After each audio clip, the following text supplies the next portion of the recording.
नमस्कार फ्रेंड हमारे चैनल में आप सभी का स्वागत है। फ्रेंड, जैसे कि आप जानते हैं कि आज हमारी असिस्टेंट बोइंग टेक्नीशियन की डेमो की क्लास मैं आप लोग के सामने रख रहा हूं। और ये जो डेमो की क्लास है फ्रेंड, जैसा कि आप जानते हैं सिलेबस में जो सोल्डरिंग चैप्टर दिया गया है, सोल्डरिंग आप लोग जानते होंगे। सोल्डरिंग हमारा जो चैप्टर दिया गया है उससे आज मैं क्वेश्चन उठाया हूं। और बात की जाए फ्रेंड, तो ऐसे ही हमारे जो 20 से बात की जाए तो 24 या 25 तक आप कह सकते हैं जो सिलेबस दिया गया है, एक एक सिलेबस को हमने उठाया और कम से कम जो है 50 से बात की जाए तो 100 क्वेश्चन तक मैंने सिलेबस से उठाया है, बनाया है एक एक सिलेबस। तो आज हम लोग सोल्डरिंग सिलेबस को जो है यहाँ पे डिस्कस करने वाले हैं और डेमो के रूप में रख रहे हैं। और ऐसे ही क्लासेस आपको मिलेंगी जब आप लोग पेड कोर्स ज्वाइन करेंगे। तब पेड कोर्स जब ज्वाइन करेंगे मात्र 1000 रुपये में जीरो लेवल की जो पेड कोर्स है वो आपको मिलेगा। और उसमें सभी प्रैक्टिस सेट जो है वो प्रैक्टिस सेट आपको मिलेंगे। 1000 MCQ क्वेश्चन जो है सारा कुछ आपको मिलेगा। साथ ही जितने भी PDF है ये सारी PDF आपको वहाँ पे मिलेंगी पेड कोर्स के रूप में। तो फ्रेंड, जैसा कि आप जानते हैं सोल्डरिंग में पूछा गया है ये फ्लक्स जॉब को किससे बचाता है। तो फ्लक्स मतलब क्या होता है फ्रेंड, सबसे पहले मैं आपको बता दूं। जैसे हमारा कोई जॉब होता है इसको हम लोग सोल्डरिंग के द्वारा जोड़ते हैं। तो जब सोल्डरिंग के द्वारा जोड़ते हैं तो होता क्या है, फ्लक्स हमारा क्या काम करता है, उसमें ऑक्सीडेशन या फिर आप कह सकते हैं जो उसमें जॉब को क्या होता है, जंग आदि जो लगते हैं उससे बचाने का कार्य करता है। समझ रहे हैं आप मेरी बात। फ्लक्स मतलब ये होता है जो उसमें धूल मिट्टी कण जो आदि चीज़ें होती हैं उसको साफ करने का काम करता है। तो ये हमारा फ्लक्स होता है। ठीक है, तो यहाँ पर हमारा ऑप्शन क्या दिया गया है कि जोड़ से, जंग से, टाँके से या फिर गलने से। तो फ्लक्स जॉब को किससे बचाता है, तो हमारा यहाँ पे जो है जंग से बचाता है। ये आपको ध्यान देना। जो उसमें बात की जाए तो जो भी गंध होते हैं या फिर जो है आप कह सकते हैं एक टाइप से मिट्टी लगना और मूर्छे टाइप से, ये बहुत सी चीज़ें हो सकती है उसमें जो है। तो ये क्या होता है, ये फ्लक्स हमारा यही कार्य करता है कि वो हमारा जो सोल्डिंग होता है, जो पेस्ट होता है, वो जाके उसमें अच्छे से चिपक जाए। बाकी फ्रेंड यहाँ पर आप देख सकते हैं फ्लक्स की कौन कौन सी प्रकारें होती हैं। जो फ्लक्स होती है वो कितनी कितनी प्रकार की पाई जाती हैं, ये आपको यहाँ पे ध्यान देना है। तो ए में देखिए कोरोसिव फ्लक्स होता है, बी में सोल्डरिंग और ब्रेजिंग फ्लक्स होता है, सी में नॉन कोरोसिव फ्लक्स होता है, डी में जो है कोरोसिव और नॉन कोरोसिव फ्लक्स होता है। तो यहाँ पे फ्लक्स के प्रकार पूछा गया है सेकंड नंबर पे। तो यहाँ पे हमारा जो है सेकंड नंबर पे डी ऑप्शन सही होगा। फ्लक्स हमारा यहाँ पे आप देख सकते हैं ऑप्शन भी दिया गया है। तो यहाँ पे फ्लक्स हमारा जो होता है फ्रेंड वो आप ध्यान दीजिएगा, फ्लक्स हमारा कोरोसिव और नॉन कोरोसिव फ्लक्स होता है। ये आप ध्यान दीजिएगा, फ्लक्स दोनों टाइप से पाए जाते हैं, ना कि सोल्डरिंग और ब्रेजिंग।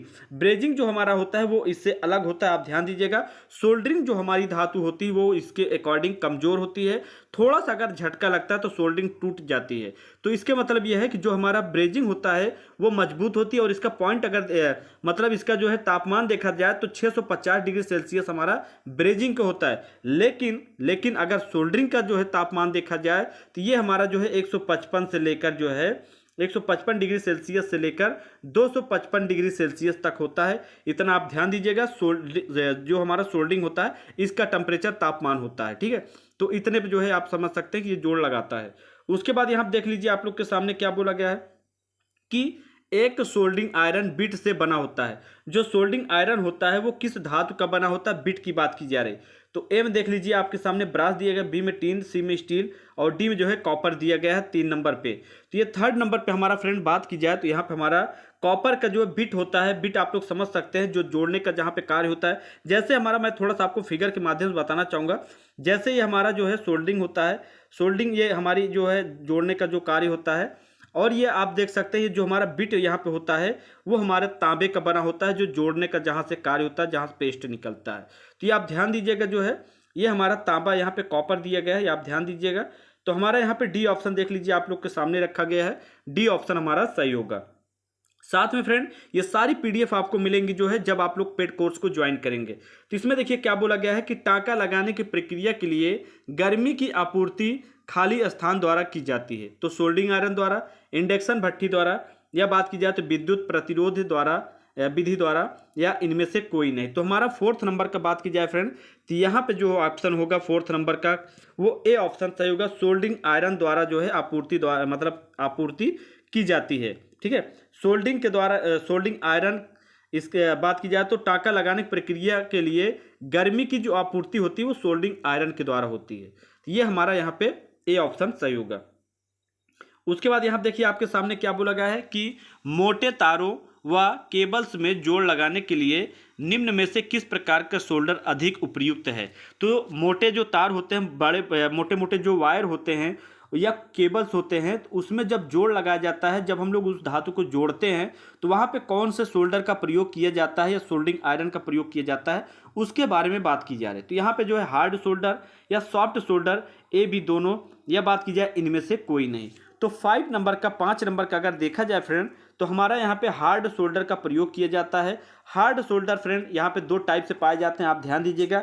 एक का मैंने जो बताया था सॉफ्ट सोल्डर, जो नर्म सोल्डर होता है उसका जो गलनांक होता है वो 155 डिग्री सेल्सियस से 155 डिग्री सेल्सियस से आप कह सकते हैं 255 डिग्री सेल्सियस होता है।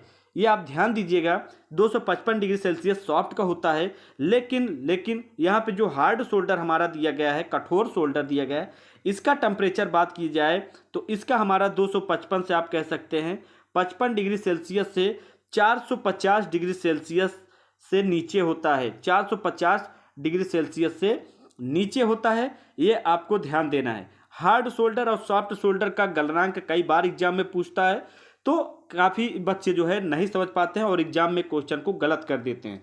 तो आप लोग ध्यान दीजिएगा, इसमें हमारा जो ऑप्शन होगा वो हार्ड सोल्डर, कठोर सोल्डर होगा। इस वजह से यहाँ पे जो है ए ऑप्शन हमारा सही होगा। उसके बाद फ्रेंड आगे देखिए, आप लोग के सामने 6 नंबर पे क्या बोला गया है कि सोल्डरिंग प्रक्रिया के फल स्वरूप बनने वाले जोड़ में क्या विशेषता होनी चाहिए। सोल्डरिंग जब आप प्रक्रिया मतलब कार्य करते हैं तो उसमें फल स्वरूप बनने वाले जोड़ में क्या विशेषता होनी चाहिए जिससे हमारा धातु क्या है वो जल्द से जल्द जुड़ जाए। तो शुष्क जोड़ नहीं हो, या जोड़ पर अतिरिक्त सोल्डर ना हो, या जोड़ चमकदार एवं भूरा हुआ हो, या फिर बात की जाए उपरोक्त सभी। तो फ्रेंड यहाँ पे 6 नंबर पे जो है मतलब आप समझ सकते हैं, जोड़ मतलब शुष्क जोड़ नहीं होना चाहिए, या फिर जोड़ पर अतिरिक्त सोल्डर नहीं होना चाहिए। मतलब जोड़ पर जो है ज़्यादा वहाँ पे सोल्डर मटेरियल आपको नहीं छोड़ना है, या फिर जोड़ चमकदार एवं भरा हुआ हो। तो इसका मतलब 6 का जो ऑप्शन निकल के आएगा वो डी ऑप्शन ही सही होगा, उपरोक्त सभी होना चाहिए। ठीक है, तो यहाँ पे जो है विशेषता होनी चाहिए, जो है यहाँ पे उपरोक्त सभी का दिया गया है। शुष्क जोड़ नहीं होना चाहिए, जोड़ पर अतिरिक्त सोल्डर ना हो, या जोड़ चमकदार एवं भरा हुआ हो। तो ये सारे चीज़ें जो है यहाँ पे नहीं होनी चाहिए, उपरोक्त सभी ऑप्शन यहाँ पे गलत हैं। ठीक है, ये फलस्वरूप की बात की गई है, इसलिए यहाँ पे डी ऑप्शन सही होगा। उसके बाद यहाँ देखिए क्या बोला गया है आपके सामने, इलेक्ट्रॉनिक घटक अक्सर जोड़े जाते हैं। इलेक्ट्रॉनिक घटक मतलब समझते हैं आप, पार्ट की बात की जा रही है। इलेक्ट्रॉनिक पार्ट अक्सर जोड़े जाते हैं, एब्रेसिव, सोल्डरिंग, ब्रेजिंग या वेल्डिंग। तो फ्रेंड जैसा कि आप जानते हैं चैप्टर वाइज मैं आपके साथ रख रहा हूँ क्वेश्चन, तो इसके मतलब आप समझ सकते हैं 7 नंबर का हमारा जो 7 नंबर का होगा वो हमारा बी ऑप्शन सही होगा। इलेक्ट्रॉनिक, आप लोग ध्यान दीजिएगा, इलेक्ट्रॉनिक मतलब छोटे छोटे जो पार्ट होते हैं वो हम क्या करते हैं, वो हम लोग सोल्डरिंग के द्वारा ही जोड़ते हैं। आप लोग ध्यान दीजिएगा। और जो हमारा सोल्डर होता है वो सॉफ्ट सोल्डर में आता है। और जैसा कि आप जानते हैं सोल्डर का सारा कुछ मैंने बता दिया है। अगर आपको विस्तार से पढ़ना, एक एक क्वेश्चन को पढ़ना कि सोल्डर कितने कितने पॉइंट तक जो है मिलाए जाते हैं, बात की जाए, या फिर जो है सोल्डर का काम क्या होता है, सोल्डर क्या अस्थाई है, अस्थाई, अर्धस्थाई है, क्या है, सारा कुछ अगर आपको जो है अच्छे से पढ़ना है तो पेड कोर्स आप लोग जरूर ज्वाइन करें। पेड कोर्स जो है आप लोग के लिए रखा गया मात्र 1000 रुपये में, और ये कोर्स जो है पूरा 0 लेवल से है, जिसमें आपको जो है मैथ और रीजनिंग और बात की जाए जीके, फिर आपका जो है टेक्निकल का जो है सारा क्वेश्चन कवर कराया जाएगा, फिर हिंदी का सारे क्वेश्चन आपको कवर कराए जाएंगे, चारों पार्ट आपको कवर कराए जाएंगे। फ्रेंड आप लोग मान के चलिए कि 1000 रुपये में जो आप लोग के लिए प्रिपरेशन कराई जा रही है, अगर आप लोग जोड़ के चलें तो 1 महीने का 300 रुपये आपको पढ़ने वाला है। 3 महीने आपको जो है रिवीजन कराया जाएगा, क्लासेस कराई जाएंगी, सारी कुछ आप लोग के सामने रखी जाएंगी। तो आप लोग जरूर से जरूर ज्वाइन करें। काफ़ी बच्चे मेरे पास कमेंट करते हैं सर कैसे ज्वाइन करना है, तो डायरेक्ट मेरे पास जो है इस नंबर पे आप कॉल कर सकते हैं। इस नंबर पे डायरेक्ट आप कॉल करके जो है पेमेंट करके जो है आप डायरेक्ट हमसे जुड़ सकते हैं। ठीक है, तो इसमें मेरा नंबर दिया गया है, आप देख सकते हैं। इस नंबर को स्क्रीनशॉट ले लीजिए, यहाँ से आप लेने के बाद मेरे पास कॉल करिए और डायरेक्ट जो है आप पेमेंट, या फिर डायरेक्ट आप पेमेंट 1000 करने के बाद मेरे पास जो है व्हाट्सअप करिए, व्हाट्सअप करने के बाद आप जुड़ सकते हैं। तो यहाँ पर आप देख सकते हैं इलेक्ट्रॉनिक घटक की बात की जाए, पार्ट की बात की गई, तो वहाँ पर हम लोग सोल्डरिंग का प्रयोग कर सकते हैं। यहाँ पर हम लोग जो है क्या होगा फ्रेंड, ये हमारा डी ऑप्शन, बी ऑप्शन सही होगा।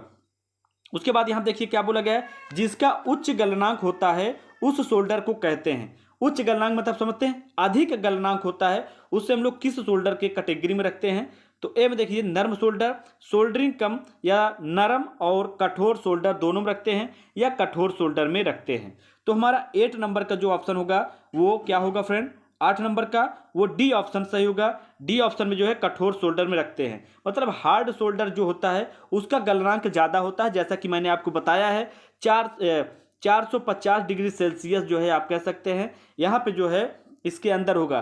काफ़ी लोग तो कहेंगे सर जी मतलब सर कि जो है आप ब्रेजिंग मतलब हार्ड सोल्डर में आता है, तो ऐसा नहीं है फ्रेंड। यहाँ सोल्डर की बात की गई है, ब्रेजिंग हमारा जो होता है वो अलग होता है, वो 650 डिग्री सेल्सियस के अंतर्गत आता है, लेकिन हार्ड सोल्डर और नर्म सोल्डर की बात की गई है। इस वजह से यहाँ पर हम लोग जो है बात की जाए तो डी ऑप्शन को करेक्ट करेंगे। उसके बाद देखिए फ्लक्स की कितनी अवस्थाएं होती हैं, जो फ्लक्स होती है वो कितने रूप में पाई जाती है ये आपको बताना है। फ्लक्स कितने प्रकार के होते हैं, ठीक है, इसका मतलब कहने का ये है कि अवस्थाएं या आप कह सकते हैं कितने प्रकार की होती हैं या फ्लक्स कितने रूप में पाए जाते हैं। आप कई टाइप से भी कह सकते हैं, लेकिन एक एक क्वेश्चन को आपको समझना है तो पेड कोर्स जरूर ज्वाइन करना है। तो ए में देखिए द्रव, बी में पाउडर, सी में पेस्ट, डी में ए मतलब ये सभी ऑल ऑफ दिस। तो 9 नंबर का हमारा डी ऑप्शन सही होगा। द्रव हमारा जो होता है बात की जाए ये फ्लक्स जो हमारी होती हैं वो क्या होता है, द्रव के रूप में पाई जाती है, पाउडर के रूप में पाई जाती है, पेस्ट के रूप में भी पाई जाती है। तो आप ध्यान दीजिएगा फ्लक्स हमारी 3 अवस्थाएं में पाई जाती हैं। तो ये हमारा यहाँ पे डी ऑप्शन सही होगा, डी ऑप्शन हमारा करेक्ट होगा। उसके बाद देखिए यहाँ पे 10th नंबर क्वेश्चन आप लोग के सामने रखा गया है। इसमें क्या बोला गया है कि सॉफ्ट सोल्डरिंग कितने तापमान पर की जाती है। तो सॉफ्ट सोल्डर जो होता है वो यहाँ पे 450 डिग्री सेल्सियस से अधिक तापमान पर यहाँ पे जो है बात की जाए तो 8000 डिग्री सेल्सियस दिया गया। ये मतलब यहाँ पे आप थोड़ा सा ध्यान दीजिएगा 80 डिग्री सेल्सियस आप कह सकते हैं या फिर 4500 डिग्री सेल्सियस तापमान पर, मतलब ये थोड़ा सा रॉन्ग दे दिया गया है क्वेश्चन। तो यहाँ पे मैं आपको बताना चाहूँगा यहाँ पे जो सॉफ्ट सोल्डर होता है सेम वही कंडीशन जो मैंने आपको बताया है। तो यहाँ पे सॉफ्ट सोल्डर जो है 155 डिग्री सेल्सियस से जो है आप कह सकते हैं 255 डिग्री सेल्सियस तक आप कह सकते हैं, ठीक है। उसके बाद जो है यहाँ पे जो है 450 डिग्री सेल्सियस से नीचे आप कह सकते हैं। फिर आप जो है यहाँ पे क्या कहते हैं तो सी नंबर पे मतलब इस टाइप से। तो इस क्वेश्चन को हम जाने देते हैं इसमें, इसलिए कि ऑप्शन जो है गलत दे दिया गया है। तो यहाँ पर आप देख सकते हैं 11th नंबर पे क्या बोला गया है कि 11th नंबर पे सोल्डरिंग में काम में ली जाने वाली सामग्री क्या होती है। मतलब इसका कहने का मतलब यह है कि सोल्डरिंग में जो सामग्री हम लोग प्रयोग करते हैं वो कौन सी है, ब्लो लैंप होती है या फिर बात की जाए सोल्डर होता है या फिर बात की जाए तो आप देख सकते हैं फ्लक्स होता है या उपरोक्त सभी यहाँ पे होता है। तो 11th नंबर का हमारा यहाँ पे डी ऑप्शन से होगा। सोल्डरिंग में जब हम लोग काम में लाते हैं तो यहाँ पे सामग्री की बात की गई है, तो हम लोग यहाँ पे ब्लो लैंप का भी प्रयोग करते हैं। जैसे बिजली प्रवाह मतलब बिजली नहीं होती है तो ब्लो लैंप का भी प्रयोग करते हैं, ठीक है, जिससे हमारा जो कहिया आप कह सकते हैं जो है उसको हम लोग गर्म करके जोड़ने का काम करते हैं। सोल्डर जो होता है वो भी जानते हैं पिघलाने का काम होता है, धातु को जोड़ने का काम होता है। फ्लक्स जो होता है वो क्या करता है, वो हमारा कोई पार्ट है तो उसको जो है साफ करता है, जो गंध मल मूत्र होते हैं या जंग जो लगता है उसको साफ करने का काम करता है। तो ये हमारा जो है उपरोक्त सभी होगा। उसके बाद यहाँ देखिए 12th नंबर पे क्या पूछा गया है कि सोल्डर का पिघलाव बिंदु जोड़ी जाने वाली धातु के पिघलाव बिंदु की तुलना में होना चाहिए, अधिक, उच्च, कम, अधिक या इनमें से कोई नहीं। तो 12th नंबर का 12 नंबर का बात की जाए तो यहाँ पर हमारा जो है बी ऑप्शन से होगा। बी ऑप्शन में कम होना चाहिए। जिस धातु को जैसे सोल्डर का पिघलाव बिंदु की बात की गई तो जोड़ी जाने वाली धातु के पिघलाव बिंदु से ही कम होना चाहिए, तभी हम लोग धातु को क्या करेंगे जोड़ पाएंगे, नहीं तो जोड़ नहीं पाएंगे, वो जोड़ नहीं लगा पाएगा। और जो हमारा सोल्डर होता है फ्रेंड ये क्या होता है, ये एक नर्म जोड़ होता है, एकदम सॉफ्ट सोल्डर के रूप में जाना जाता है। इसमें अगर थोड़ा सा भी झटका लगता है तो ये टूटने की संभावना होती है। इस वजह से इसे हम लोग जो है कम की ही बात करेंगे। यहाँ पे बी ऑप्शन ही हमारा करेक्ट होगा। उसके बाद यहाँ देखिए आपके सामने जो है सोल्डरिंग जॉइंट किस प्रकार का होता है। तो जो सोल्डरिंग जॉइंट होता है वो हमारा किस टाइप का होता है यहाँ पे बताया गया है। तो अधिक ताप सहन करने वाला होता है, वेल्ड जॉइंट से मजबूत होता है, अधिक भार सहने वाला होता है या वेल्ड ब्रिज इसमें दिया ब्रिज जॉइंट से कमजोर होता है। तो मतलब यहाँ पे वेल्डिंग की भी बात की गई है, अधिक ताप सहने की भी बात की गई है, अधिक भार सहने की बात की गई है और ब्रेज मतलब आप समझ सकते हैं ब्रेजिंग की बात यहाँ पे की जा रही है। आप लोग ध्यान दीजिएगा, जैसा कि मैंने बताया है कि ब्रेजिंग की जो है क्या काम होता है, क्या खासियत है। तो फ्रेंड ये हमारा जो है 13 नंबर का बात की जाए 13 नंबर के यहाँ पर हमारा जो है डी ऑप्शन सही होगा। 13 नंबर का ब्रेजिंग जो जॉइंट होता है वो क्या होता है, सोल्डरिंग से हमारा मजबूत होता है। तो यहाँ पर हमारा जो है बात किया की गई है कि ब्रेज जॉइंट से कमजोर, तो ब्रेजिंग जॉइंट से हमारा सोल्डरिंग कमजोर होता है, इस वजह से यहाँ पे सही होगा। अगर बात की जाए तो अधिक भार सहने की, तो ये हमारा ऐसा कुछ भी नहीं, अधिक भार नहीं सह पाएगा। जैसे कि मैंने बताया थोड़ा भी झटका लगता है तो ये खुल जाता है। वेल्ड जॉइंट जो होता है ये अस्थाई होता है, इस वजह से वेल्डिंग जॉइंट से मजबूत नहीं होता है। अधिक ताप सहने की क्षमता होती है, तो ये भी मैंने बताया। अगर इसमें थोड़ा भी आप जो है आप आग या कुछ ऐसा कह सकते हैं, मतलब आप जो है अगर इसमें गर्मी पैदा करती है तो ये खुलने का डर रहता है। तो इस वजह से यहाँ पर हमारा जो है आप कह सकते हैं कि हमारा डी ऑप्शन सही होगा। तो ये थे फ्रेंड डेमो के रूप में एक क्लास आप लोग के सामने मैं रख रहा हूं, और ये क्लास कैसी लगी आप लोग जरूर कमेंट करके बताइएगा। बाकी फ्रेंड अगर आप लोग विस्तार से पढ़ना चाहते हैं और अच्छे से पढ़ना चाहते हैं, एक एक ऑप्शन को जानना चाहते हैं, तो आप सभी से मैं कहना चाहूंगा कि आप जो है मात्र 1000 रुपये में पूरी कोर्स को जो है ज्वाइन कर सकते हैं, पेड कोर्स को ज्वाइन कर सकते हैं, आप सभी से मैं कहना चाहूँगा। और जैसा कि आप जानते हैं मेरा नंबर कॉन्टैक्ट नंबर सभी के पास होगा, बहुत कम ही बच्चे ऐसे हैं जिनके पास नहीं है, तो मैं आप लोग को फिर से एक बार बता देता हूँ। आप लोग देख लीजिए मेरा कॉन्टैक्ट नंबर यही है, और इस पर जो है आप लोग कॉल करके डायरेक्ट 1000 पेमेंट करके पेड कोर्स ज्वाइन कर सकते हैं। और ये जो कोर्स ज्वाइन किया जा रहा है फ्रेंड, ये 0 लेवल से आप लोग के लिए रखा जा रहा है। 0 लेवल आप समझ सकते हैं, एक एक क्वेश्चन को जैसे इसमें डिस्कस किया गया है, इससे भी और अच्छे जो है एक एक क्वेश्चन को डिस्कस किया जाएगा। एक सिलेबस की बात की जाए तो कम से कम जो है 50 से जो है 100 क्वेश्चन रखा गया है। तो ऐसे में जो है पूरे सिलेबस में देखा जाए तो 1000 क्वेश्चन को जो है हम लोग मतलब प्रैक्टिस सेट बनाए हुए हैं, जिसमें आपको सारा कुछ उसमें कवर कराया जाएगा, और साथ में ये सारी पीडीएफ आपको बिल्कुल फ्री में मिलेंगी। तो आप सभी ज्वाइन करें, अगर बुक नहीं लिए तो जरूर लें, उसका लिंक मैंने डिस्क्रिप्शन बॉक्स में दे दिया है, वहां से जाकर डाउनलोड कर लें। और फ्रेंड आप लोग के पास टाइम बहुत कम ही बचा है, इसलिए मैं आप सभी से कहना चाहूंगा कि क्लास को जरूर ज्वाइन करें। अगर आप नहीं ज्वाइन कर रहे हैं तो आपके पास कोई भी जानकारी में है तो आप जरूर उनसे बताएं कि हमारे चैनल से जुड़े और पेड कोर्स को जरूर ज्वाइन करें। एक एक चीज को उसमें डिस्कस किया गया है। चैनल को जरूर सब्सक्राइब करें। क्लास कैसी लगी जरूर कमेंट करके आप बताएं। So thanks for watching and bye bye.